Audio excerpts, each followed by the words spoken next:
I want to begin this video by saying how big of a My Chemical Romance fan I am. I've been listening to their music since I was around 11 or 12 during 2007, 2008. So it's been nearly 18 years since I've been loving this band. They gave me company in both hard and happy times, when while growing up around me, having their tunes as my soundtrack was objective of bullying and misunderstanding, as it was for a bunch of us, I assume. Or was the band that gave me company during those times, as they did for most of my life.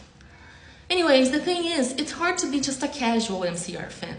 They give you so much depth and lore about their records that you want to decipher them, discuss bits of it with other fellow fans. And that's my point here, to open a discussion among the fanbase around their latest undertaking, their live shows on the Long Live the Black Parade tour in the year of 2025. More specifically, their use of the anti-communist imagery to represent an authoritarian regime, something very meaningful and vivid to us, especially in the far-right taking that the United States is facing right now, and its very real consequences to their people. Also, I mean to reassure the point of how the anti-capitalism themes are present not only in Black Parade, but in their entire discography. I remember chatting with my friends when the first media of the tour came out, about how the letters of their new font reminded me of the Cyrillic alphabet, which is used in the Western European languages. The inspiration was confirmed in the article The Language of the Black Parade, written by Nate Pisco. Keposhka, as Nate confirms, was a language created on a concept that both Nate and Gerard discussed on a Zoom call that dealt with creating a fictional dictatorship, the country of Drag, rooted in an equally fictional Eastern Bloc country, as quoted from the article. Okay, but you might ask, isn't communism bad?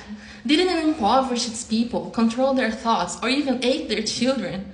It seems that the anti-communist propaganda in the United States created a myth around communism, especially after World War II and during its Cold War times.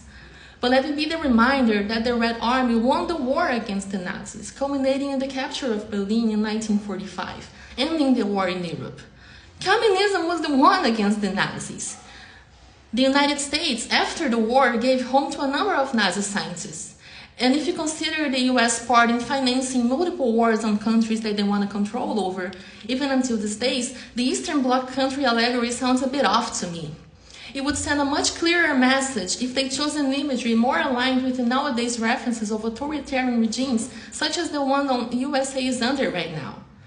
It's not that the message is not there. It is to me. When Gerard allegedly confuses the word election and execution during the execution part of the concert, it's an allegory on how the democracy in the US is a fraud, and no matter who you elect, there's going to be people killed.